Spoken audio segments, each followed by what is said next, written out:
안녕하셨어요. 디빌레라 여러분. 디빌레라 관우 15번째 방송입니다. 벌써. 처음에 불안불안하게 어렵사리 시작을 했는데 그래도 조금씩 발전하는 모습이 보이는 것 같아서 저 또한 고무적으로 생각하고 있습니다. 여러분들 덕분에 발전하고 있습니다. 고맙습니다.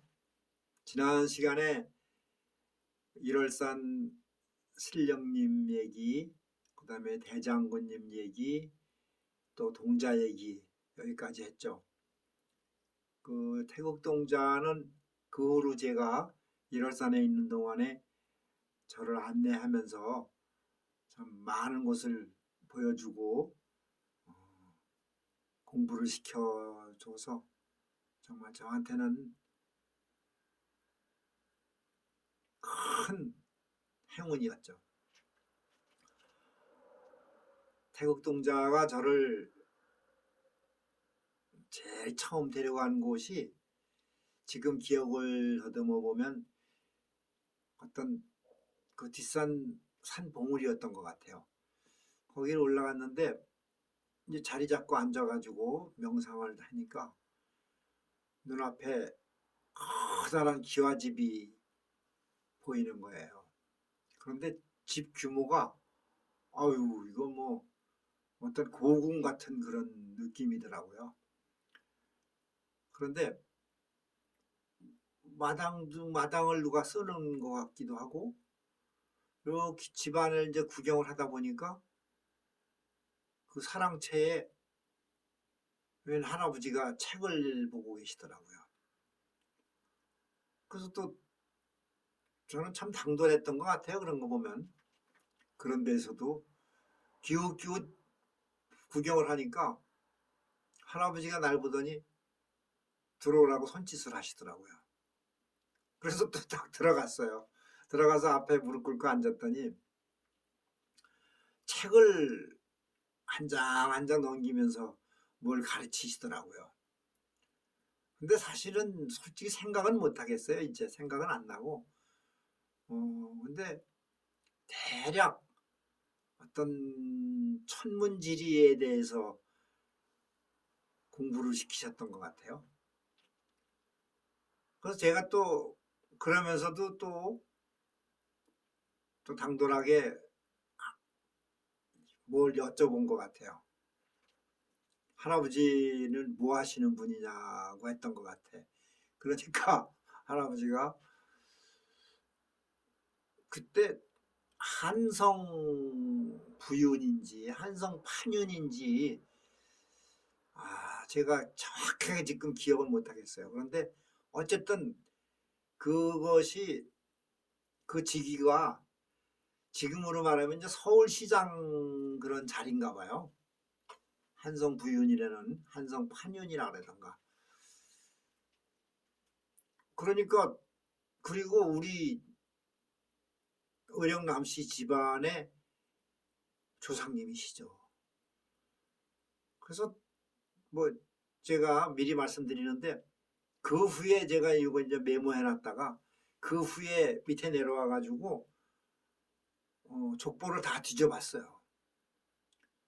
과연 우리 조상 중에 그 서울시장 이런 자리에 앉았던 분이 있나?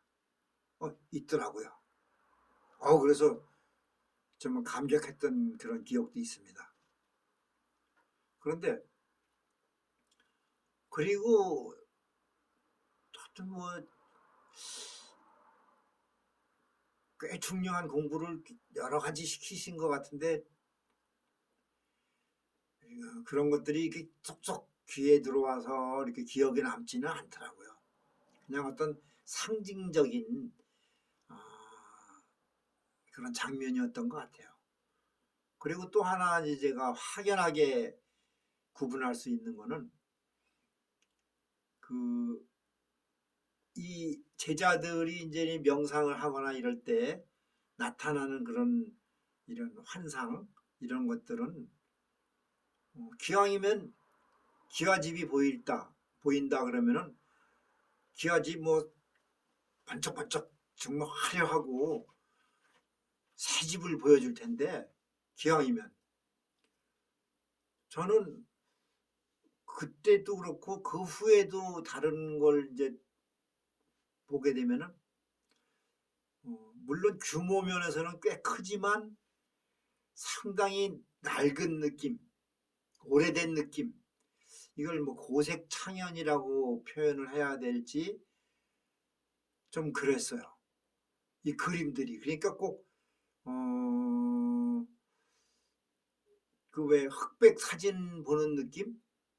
옛날 그 우리 아주 어렸을 때 무성 영화라 그러나 그 몇 밀리야? 15mm인가 뭐 몇 밀리짜리 그 필름으로 영화 보는 그 시절을 그게 생각이 나요. 그러면서 그 흑백으로 이렇게 좀 이게 흐릿하면서도 좀 오래된 느낌 그런 기분이었어요. 그래서 저는 계속 그렇게 보이더라고요. 이게 누구는 뭐 반짝반짝하는 대궐도 보이고 한다 그러는데 저는 아쉽게도 헌집만 보이더라고요. 그래서 저는 그 대감님 집을 3번인가 갔어요. 그 후로. 뭐 동자가 가자 그러면 가는 거니까. 그리고 그 다음에는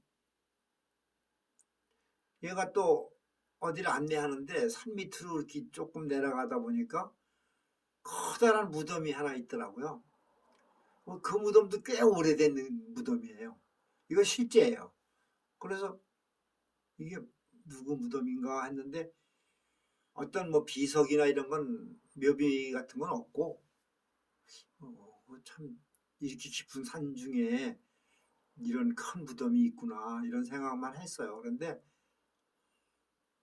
동자가 설명하기를 여기에 묻히신 분이 남장군이라는 거예요. 남장군? 그러면 우리 족보에 있는 어른이라는 말씀인데 그 우리 어렸을 때부터 뭐 남씨 가문의 장군 하면은 여러 분이 있었어요. 그런데 대표적인 게 남이 장군이잖아요. 근데 남이 장군님 얘기는 제가 이제 나중에 또 할게요. 그것도 참 할 얘기가 많죠. 그래 설마 남이 장군님이 여기 묻혔겠냐? 그런데 어쨌든 남이 장군은 아닌 것 같아요. 그런데 분명히 남장군이라고 했어요. 그래서 또 저는 또 궁금한 걸 못 참는 성격이라 나중에 그 기도터에서 이제 거기는 저처럼 이렇게 100일 기도하는 사람은 거의 없었고 뭐 3일, 5일, 일주일 뭐 길어봤자 한 보름 정도 기도하고 또 이제 먹고 살아야 되니까 또 생활들이 있으니까 내려가고 그런 분들이 대부분이었어요. 그러니까 이게 이제 로테이션이 되는데 사람들이 올 때마다 이제 뭐 별의별 사람들이 다 오죠. 그거 진짜 속된 말로 하면 사회에서 무속업을 하면서 나름 한 칼 하는 사람들이 많이 왔죠. 거기서 기인들도 많이 만났어요, 제가. 저 100일 있는 동안에 뭐 얼마나 많이 사람들이 많이 왔다 갔겠습니까? 그래서 제가 거기서 또 이제 유명한 분이 있었어요. 처음에는 몰랐는데 제가 이제 세월이 좀 지난 다음에 사람들 소개로 알게 된 건데 그분 뭐 성씨는 제가 밝힐 수는 없고 어쨌든 그분은 도사라고 소문이 난 분이에요. 그런데 그분도 무슨 사연이 있어서 그 당시에 60대였으니까 저보다 한참 위였죠. 그런데 그분이 20대 초반 때 큰 사고를 쳐서 뭐 도망을 왔다 그러더라고. 그래서 산속에 숨어 살면서 하다 보니 그냥 일월산에서 그냥 뿌리 내리고 살게 된 분이에요. 그러니까 본의 아니게 산 사람이 된 거고 또 그러다 보니까 도가 통한 거예요. 그 참 뭐 그분도 특이한 분이죠.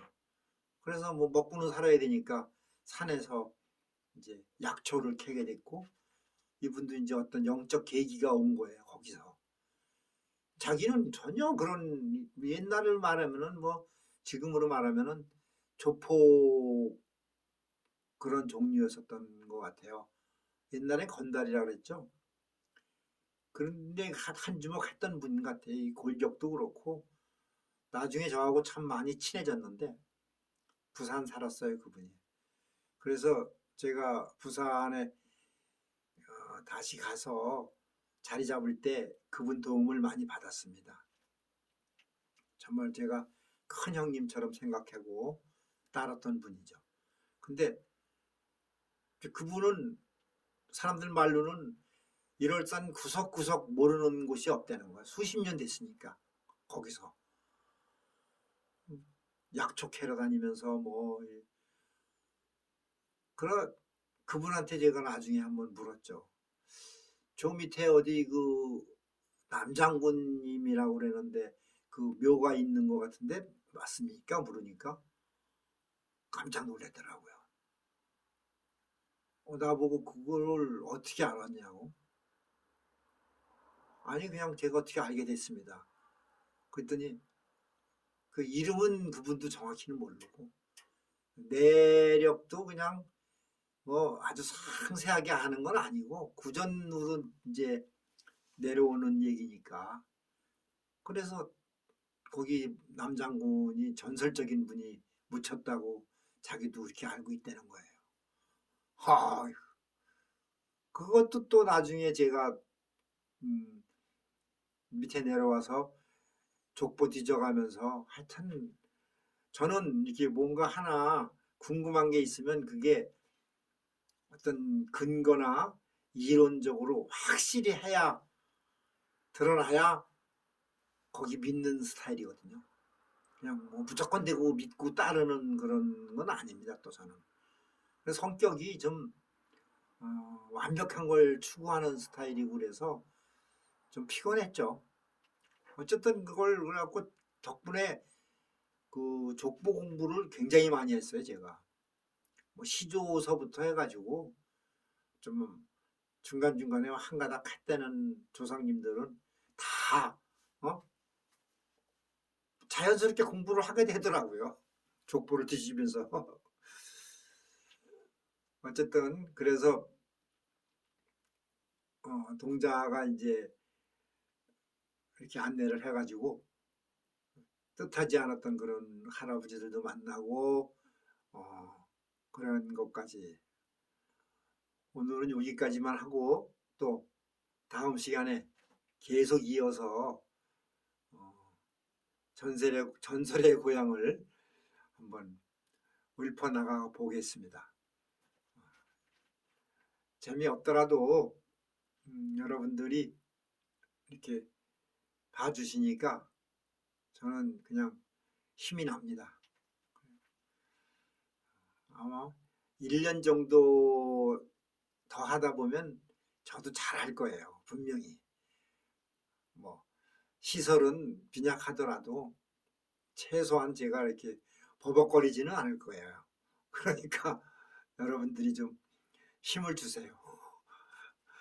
어, 다음 시간에 또 뵙는 거로 하고 오늘은 이만 줄이겠습니다. 여러분 안녕히 계세요.